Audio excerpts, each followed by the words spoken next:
Hey everybody, welcome back for another episode of The Man Shreks. As always, I am one of those hosts, JJ Man Shrek. And I am the better host, Sara and JJ. It's so true, it's not even funny. Alright, before we dive into the Newsdesk, we do have a quick update on the Candy Heart conversation. Oh, yeah. We went and we found those Friends conversation hearts, and they were... terrible flavors, but they were funny. I was kind of disappointed because we had gotten like an original bag of candy hearts a couple weeks ago, just as like on a whim. You were like, "Oh, I remember you used to like these. I'll grab a bag." And we hadn't gotten them in a long time. Actually, it's been a couple of years since we've gotten them because we didn't find them a couple of years ago. Right? Remember, we read that article. There wasn't any for a little bit. So and those were good. I mean, they were like almost normal, like the way that they used to be. I remember just not super crunchy, but decent. And then you bought the Friends ones, and we had seen that the flavors would be different, but I was so fooled by thinking I was going to eat a yellow one, which couldn't be banana, which is what I'm used to, and the pineapple. I love pineapple. I do not love artificial flavored pineapple, and so the whole bag of flavors was just a lie to me. When you think it's going to be banana and you get pineapple instead, that's a big disappointment. No, it's a very big, but the little phrases were very cute. They did make us laugh. There was one that just said "the one with," which was like the title of all the episodes. Hand twin, you're my lobster. How latte. you doing? How you doing? Yep. On a break, pivot, unagi. Yeah. Unagi, that was a good one. I like that one. Moo point. Yeah, I saw that one. And then it was weird. I didn't realize they were going to put all the names. Yeah, they had Gunther and Monica Ross, Chandler. Phoebe. Yeah, they just took out vowels anytime that was too long. Yep. I don't know. So it was worth the nostalgic. Yeah, it was. Moments. It was cute. It was fun, but not a win. Not like you want to eat the flavor. It's more of like a cutesy novelty candy, but it's not like these are the tastiest things I've ever eaten. No, like, I wouldn't do you buy like a to second eat flavored bag. chalk? Then you'll love these candies. But then we also found right next to it when I was getting the Friends candy, because I found them, and then I found the anti-conversation hearts. End the conversation hearts. That's what they were. They were like negative, right? They were like, you wish, or never, or think again, or hashtag nope. Which were pretty funny. We got a kick out of those. Honestly, I just wanted regular flavors to reach back into. I wasn't even reading them. I just... Yeah. Of course, eating so many, I got that like weird... I feel like a canker sore in my mouth. Yeah, like my tongue was on fire. Yeah, so... I think I'll be good without those until like next all year. Done. So we suffered, so you didn't have to. There you go. You're welcome. You ready to approach the news desk? I am ready. Let's do it. Would you like me to go first this time? Yes. Okay. Sorry. This is our My first story is really short, but it's really cute. All right. So in someone's house, they were renovating a house, and they found in the wall World War II love letters. Aww. Isn't this cute? So it says a World War II soldier's long lost love letters were returned to his daughter 30 years after they were discovered during a home renovation. So after they were just 30 years after they were discovered. So this woman, Dottie Kearney, who's in her 50s, said she and her husband were tearing out walls in their property in the 90s when they found a stash of letters written by World War II soldier Claude Smith to his wife, Marie Smith. And she said they had read the letters multiple times over the years and recently were re-inspired to try to track down the family. So they've had these letters for over 30 years, but they've never followed up to find out who they actually belong to. So they actually they said that they had seen someone on TikTok who's called the Heirloom Investigator. I don't know, somebody, and becoming famous on TikTok. And they actually reached out to the woman, and she said, "Sure, I'll help you out, and I'll help you try to find the family." Okay. So they used some genealogy websites, and they were able to find the daughter of the couple who lives in Vermont, and they gave her the letters, and she was just very grateful, and she's been reading the letters, and just the cutest thing. So like what would you do if it's like, hi, I have letters of your mom or your dad writing love letters to your mom? Like your parents have passed, because I mean World War II, this woman's parents, she has to be older, probably, because I mean my grandpa was in World War II, and he passed away 7 years ago now. So was it my grandpa passed away, and so my grandpa was born in 22, so it's been a long time. So Yeah, he I mean, so he would have been 101 wow. this year. But I mean, this woman, her parents are, I assume, deceased. Maybe not. But probably. Yeah, so she gets to read those love letters from her parents. Cute. Isn't that just the sweetest thing? I love it. So I thought it was mine is so much less cute. Oh shoot! Okay, that's okay. I'm sure it'll be entertaining. Okay, so we have some people in our family who really love a good tractor. Right? Oh yeah. Like we got some people. I got farmers in my heritage, my grandfather, you know, and I got all kinds of that in my history. But apparently in Pakistan, they really love their tractors. They like tractors? They love tractors so much so that they decorate them and do parades and they take care of these things. So in Pakistan, so this is an NPR article, the glam makeovers of Pakistan's tractors show how much the farmers cherish their tractors.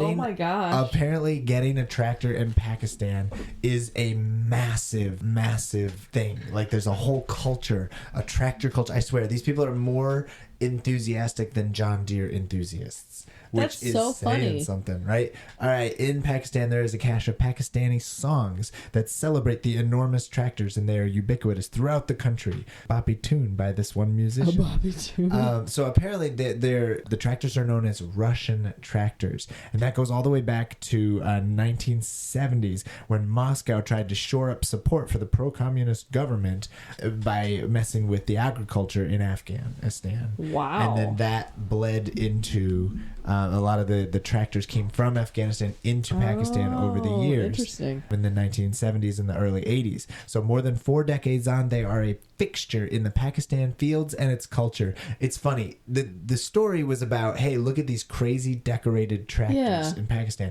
But the NPR, I mean, it's NPR, so they gave us this like deep history of like why are there tractors and why is this such a big deal? Interesting. It is such. So I mean, these guys will decorate their tractors and they'll like add things and they're welding and painting and transforming their tractors into eye-popping art.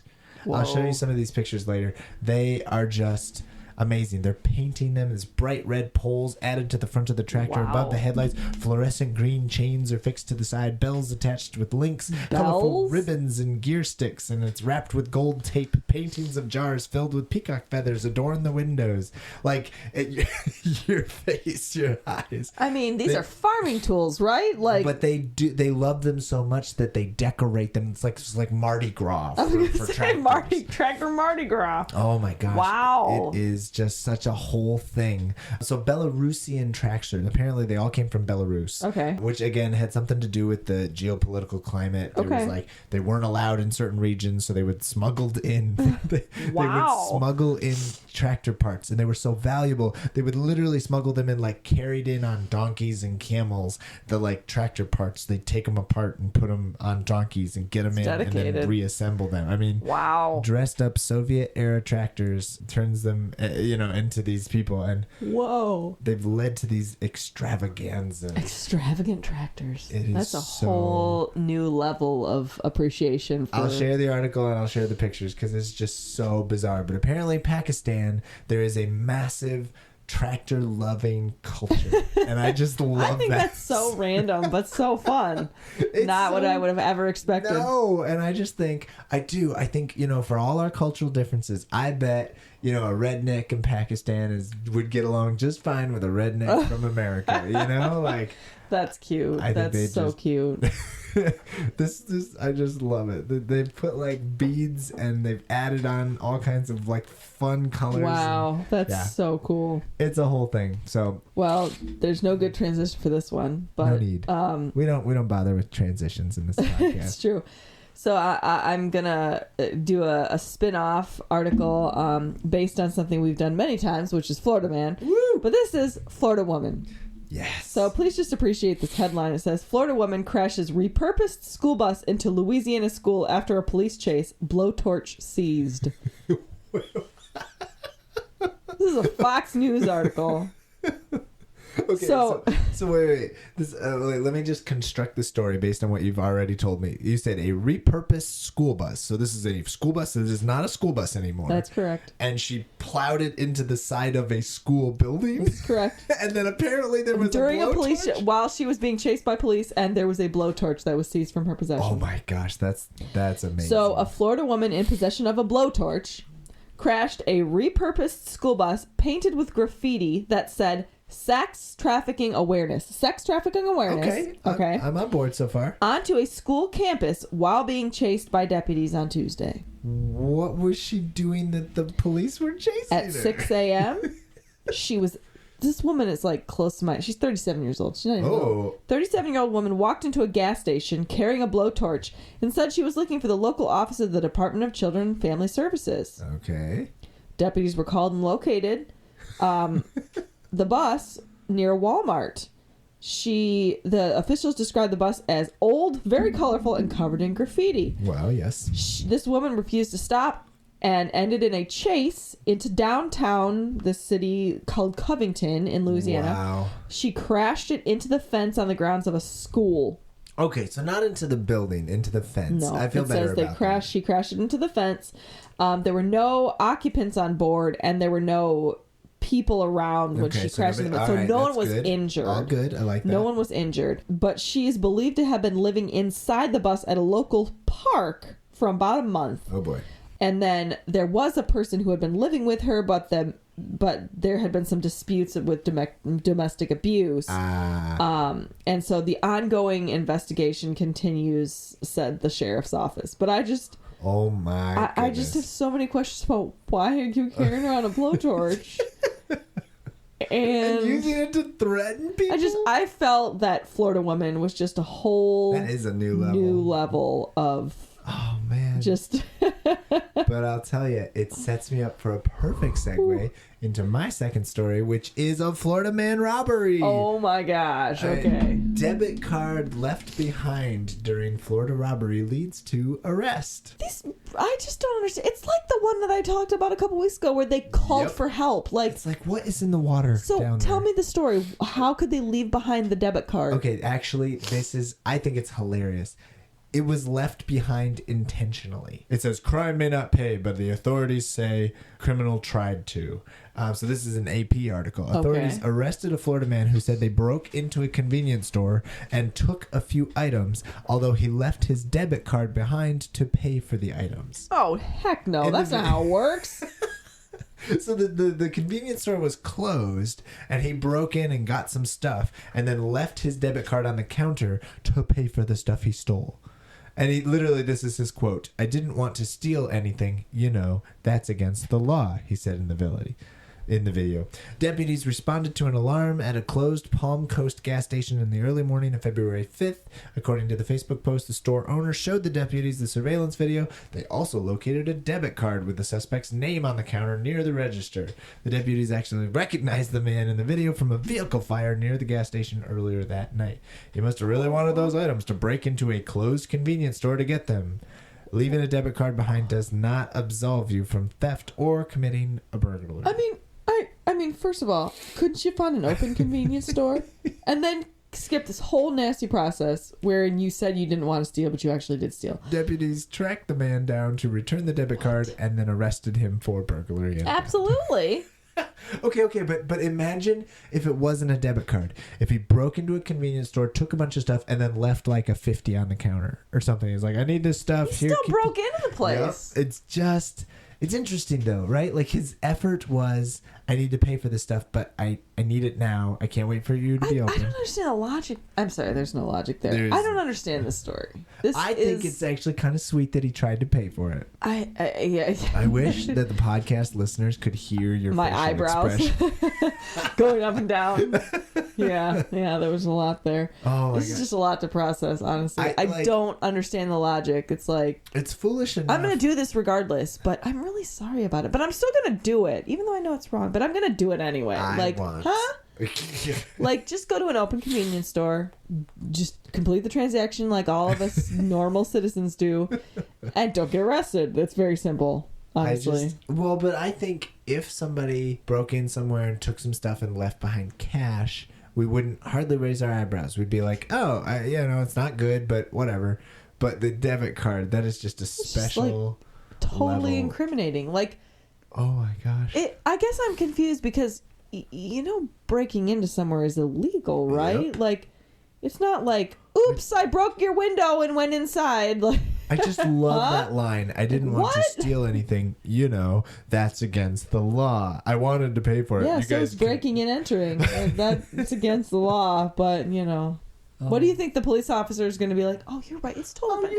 No, I see the logic there. Run this card and we'll get you home. No problem. You didn't really mean to, right? Oh my gosh. I love it. Oh boy, that is just a whole new level of Florida man right just there. Something else. All right, you ready for sponsors of your life? I am ready for sponsor of my life.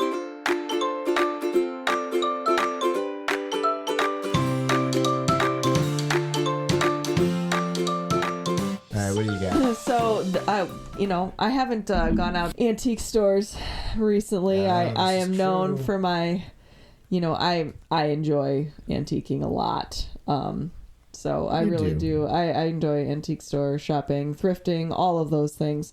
And always have ever since I was, a kid, which is weird, I guess, to like antiquing as a child. But I've always loved going antique shopping. And so we don't have a lot of antique stores around here. When we lived in the UP, I was like in paradise, like literally.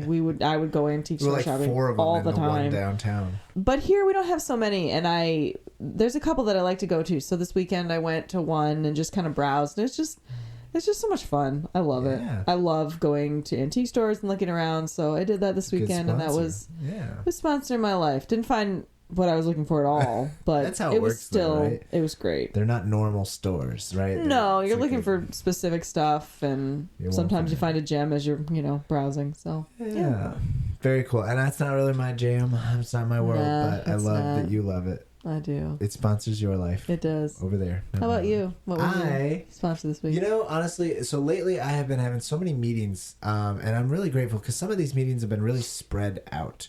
As a lot of people know, we're moving up to the Midland Saginaw area in a little while, so I have meetings up there, and then I have I'm a part of a new group that's like meeting in Indiana, and they have meetings down there, and I'm really glad I don't have to drive for all these meetings. I can just hop on a handy little Zoom chat. And so it's kind of an older technology, obviously boosted by the pandemic, but I'm just really grateful for Zoom specifically, but really any video chat software. I'm so grateful that like we can be far away and it takes no time at all to just like tune into a meeting. I had another meeting that I could have been a 45-minute drive one way for me to go meet with these other pastors. But I didn't have to. It was like bam, and then we were all there, 3 or 4 of us in the room, and it was beautiful. And then I could drive to a different thing nearby. Sure. So yeah, Zoom has been super handy. I can think of literally 3 or 4 different in the last like week and a half that I've had to make use of, and I'm so grateful. Oh, that's cool. Saves gas, saves time. It does. I'm not in the car all the time. It's super handy. So I'm just grateful for technology, specifically Zoom. Zoom does a good job. Good job, Zoom. Thanks for being you. Thanks, Zoom. You are sponsoring my life. That's great. Okay, so for our final segment, I guess I would call this an episode of, or a segment of Clever or Cringe, right? Okay. Because as you know, this past Sunday was that big, huge football game that everybody talks about, the Super Bowl. And boy, wasn't it just crazy who won? There was a Super Bowl? I just thought it was the Puppy Bowl. That's what everybody else, cares about. I did, just sort of knee-jerk reactions on the halftime show, which was literally like 10 minutes ago. Yeah, we did just watch it and then come in here. I didn't mind it. I don't know. It was nice to hear some of the old songs that I very vaguely know. I've never been like a big Rihanna fan, but the Little Marshmallow Men was kind of funny. I thought, like the little jacket. Yeah, their jackets were pretty cool. Kind of brought me back to early 2000s. Way back. Yep. But yeah, it was what you'd expect a Super Bowl halftime show. It's true. It's true. But, so for this episode or this segment of Clever or Cringe, I have 22 church Super Bowl party ideas. Ooh, I can't wait to hear these. Woohoo! Actually, So this website is called ourchurch.com, and it's a blog, and it has all these ideas. But honestly, some of this is very just nothing, you know? So I found a few other ones, and we can kind of look at them all. A couple websites, a couple places. But this particular one, Super Bowl, it splits it into different categories, right? But there are 22 Super Bowl party ideas. First... Oh, no. It says football theme. Oh, okay. Yeah. Make sure your Super Bowl party has a football theme. Oh, that's great advice. Thank you. It's groundbreaking. Just groundbreaking. And thanks, church friends. It's literally one sentence. It says, obviously, anything football theme will work. That's helpful. Okay. So I'll just put a bunch of food out on the table, put a football right in the middle, and we're all set. I was like, what do you think we're doing here? Very generic. Number 2, team colors. Decorate with the team colors of the 2 teams. Banners, balloons, tablecloths, plates, etc. If you're near the city of one of the teams in the Super Bowl, forget about being unbiased. Go all out for your team. What if I'm not a fan of my local team? I just don't... That's not allowed. I mean, there are people who don't root for the local team. Like, they're fans of a different team. But if you're a church running your Super Bowl Sunday... I don't know, did you have Super Bowl Sunday growing up? Oh, dude, our youth group totally had a party the year that Janet Jackson's boob was revealed. Oh, my gosh. So I remember watching that show. I remember because... it was like me and one of our other leaders who were like sitting there watching the TV, and then all of a sudden like nobody else was paying attention, and all of a sudden we just like slowly looked across the room, and I was like, oh my gosh, did anybody just do that? And like we made eye contact, and it was like this realization moment. Oh my gosh, what the heck did I just see? Yes, we had Super Bowl parties. It was one of those things where, I mean, the Super Bowl starts so late, so if you have a party at the church, it goes super late, and if you have young kids, you have to leave really before. And so I remember we were not paying attention at all. Like, the kids did not care about the football game. We don't care about the commercials. Maybe we care about the snacks and hanging out with our friends. That's all we cared about. So I remember we were in the process of leaving the party. Right? It was like, it's a halftime show. We're going to go home. And my dad was like ushering us out the door. He's like, come on, let's go. And then he looked at the screen. They were projecting it on the wall. Oh, yeah. And he did this massive double take. And I was like, what? And he's like, nothing, go. And he was like, go. How old were you? You must not have been in high school then. I think I was maybe middle school. Because I was in high school. Really? Okay, so I probably was like an 8th grader. Okay. Yeah, because we were still in Troy, which is where I lived. No, I was in high school, 9th grade. Yeah, it must have been like 9th grade. If you were in Troy, you had to be in high school. Right, so we must have been like the first year there. I literally, my parents my dad ushered us away. I didn't bother to look at the screen. I never saw it. I heard about it like 2 days later at school. Like, I didn't ever know what happened. That's funny. But yeah, we did. I remember... our churches always our church, the church I was I grew up in, it was the same church I went to from young kid all the way up to through high school. They had youth group, or they had Super Bowl parties. It was only ever for the youth group. It was the high school youth group would have Super Bowl parties. So like we would usually have it at someone's house, and then we'd all like bring snacks or whatever, and then they'd have organized games, and we'd watch the game, not so much. For those who don't know like what we're referencing, and we kind of dived right into it. I feel like it's obvious. There was a malfunction, whatever year that was, wardrobe malfunction with, it was Janet Jackson, right? And Justin Timberlake. I don't know. You didn't see it. I didn't. I heard about it. Justin Timberlake. It was Justin Timberlake. Yeah, boy. Speculation was... I would assume that most of our listeners are probably either the same age as us or older. So, so people know what we're referencing. I'm assuming there's no one here that... But it did cause ripples in the church world. Church Super Bowl parties used to be a massive part of church culture, I think. And they kind of disappeared for a while. Like, after that, I know we canceled the next few. We didn't have a Super Bowl party after that. I don't think people couldn't trust it. They were like, I remember you trying to have youth group Super Bowl parties at the when I was a pastor. But people just weren't interested. Like, I remember we tried to have a couple, and just kids did not care. Like, we tried to watch it on the projector, like the big screen, and they just weren't interested. They were like, let's play games and eat food. And Which it was like, fun. that's fine. I'm fine with that. Like, honestly, I really only like Super Bowl parties so I can get together with people and talk and eat food. Love that. Like, that's literally the social. That's what's fun. I mean, football is okay, but I mean, I do not care that much about football, so...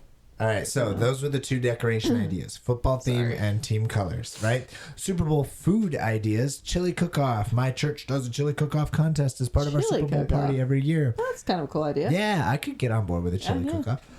You can have judges to decide the winners or do it by popular vote. This next one, football-shaped food. Oh, you're so brilliant. Make or buy food decorated to look like footballs. Popular options include cookies, cakes, candies, and deviled eggs. Deviled eggs? This article sounds like a WikiHow. like it's so generic and like a bot could have written it. It's seriously, yes, I bet it did. I'm sure a bot did write it. An article written by ChatGPT. Is it GPT? GPT. Classic football grub. Literally, that's the next option. Everybody loves the usual tailgating food. Hamburgers, hot dogs, sub sandwiches, chips, soda, etc. When in doubt, go with what you know. No, everybody knows that you bring wings. And wings and buffalo chicken dip and 7-layer dip. Yeah, that's what you want. I do think this is a cute idea. Okay, Super Bowl photo ideas. Have a photo booth. Oh, that's cute. Right? With football-related props. If possible, create a backdrop. Ooh, boo. Create a backdrop with the name of your church, social media and or a hashtag. Hashtag nope. No, that sounds terrible. We've talked about this before. Canceled. This article is canceled. When churches create a photo op, it is so much classier to not put your church's name on it. It's cute. You should be able. It is such a branding like. Blech. Yeah, it's not fun. Give people a neutral option so they can make a nice family photo. Yeah. Everybody local will still know that it was from your church. All right. They actually say photographer, designate a staff member or volunteer to be the official photographer responsible for taking pics. And then they just talk about sharing the photos. All right, Super Bowl party games. This one just... guess. I'm just gonna just give it a sigh. Guess the winner and the score. It's like guess the baby's weight and name. And it can be done as a 50-50 fundraiser where people have to pay to enter and the prize is half the entry there will fees. Be no betting at the church. That sounds an awful lot like gambling. I don't think I approve of this. Hashtag no. That's for the Catholics. Hey. This is getting a little animosity here towards the other denominations. I'm just not sure about this, right? It says competitions. How about a longest throw competition? I'm at a Super Bowl party to sit on my butt and eat junk food. Yeah, I can't be expected to compete in there things. To throw football. This isn't a summertime event. I'm in Michigan. It's cold. You could have an accuracy challenge, scoring points by throwing at targets, or a longest field goal competition. I don't want. How about I have a competition with myself where I see how many times I go back up to the table and fill my plate up with food, and that's as much competition. A relay as I race need. between me and the buffet.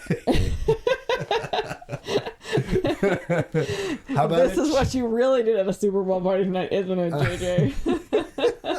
How about a cheer contest? Another halftime option is a cheer or a dance contest. Give groups the opportunity to create an original 30 to 60 second cheer and dance. False. To show off this is church. You don't dance in church. And the only cheer you're going to be doing is Amen Jesus. You're such a stodgy old lady. Yeah, I am. I do think. No, I'm just jealous because you can't dance. I can hand dance though. Dance with my hands. I could see like the youth groups getting involved in like some kind of a cheer. That would be fun. You know, that could be like, or have like little kids do a cheer. Oh, that would make be a cheer. Yeah. All right, oh boy. The next section is Super Bowl spiritual focus ideas. What? No. Oh, we know this is gonna be good. No. Oh my gosh. Let's just cancel this next one right now. It says prayer. It is expected that the pastor will pray at the beginning of the event.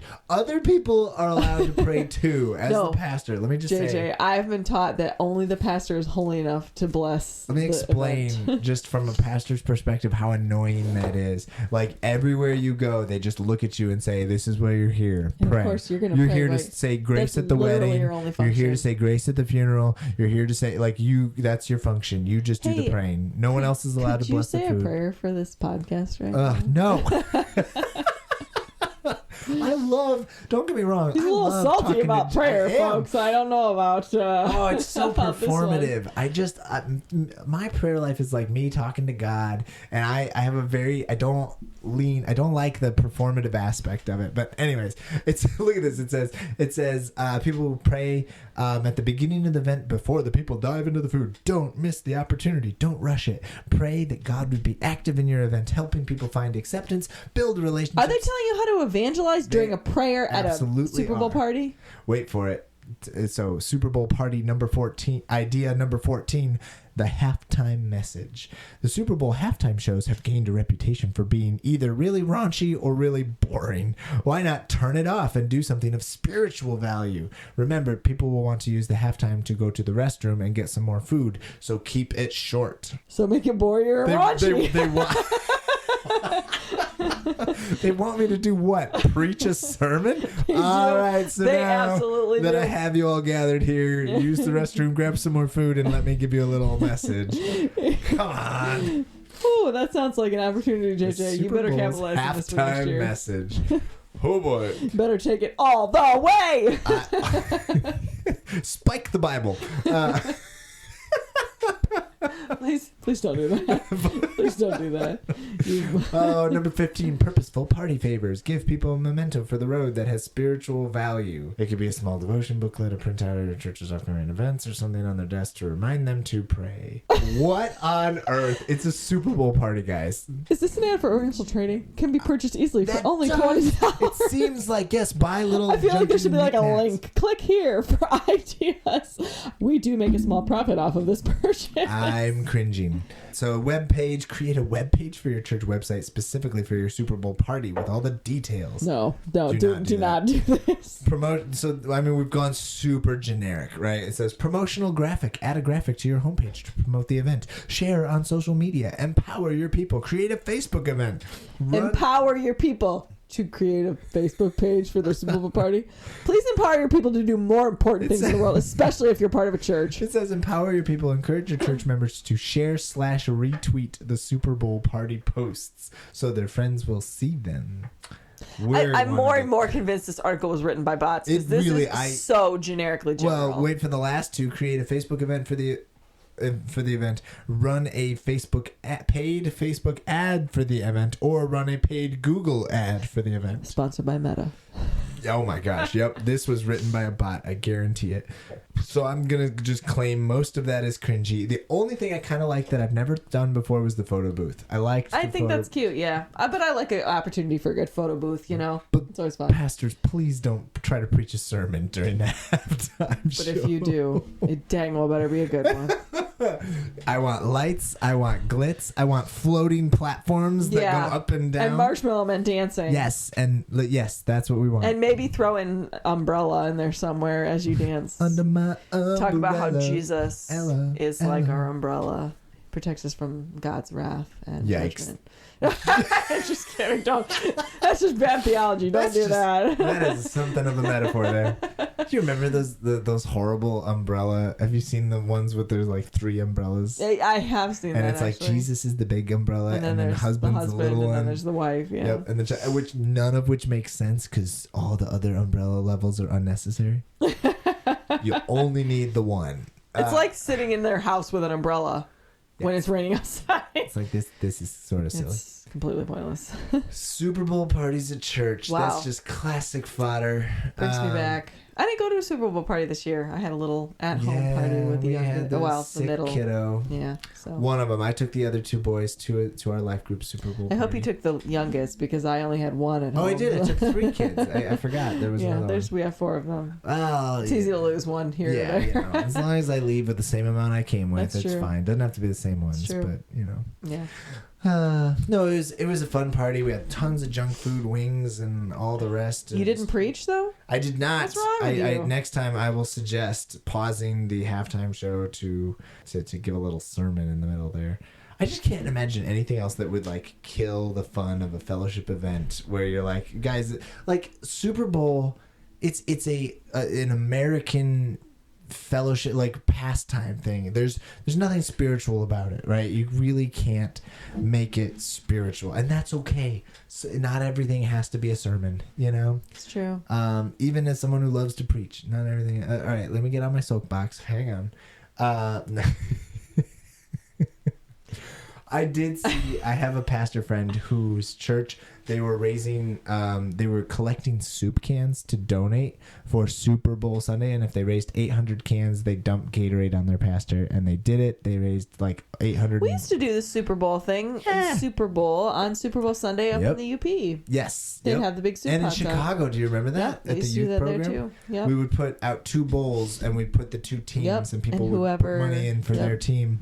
Yeah, it was a whole fundraiser for the youth. It was. That's creative, I think. It's cute. It's kind of fun. It's very cute. I like it. All right, you want to set us out with the mom joke of the week? I do. All right, you ready? Yes. So how come the Hulk doesn't lose his pants when he transforms? Because it's a kid's show. I don't know. Because the experiment altered his genes. I like that. That's good. Oh, all right. Hey, everybody. Bye. See you guys next week.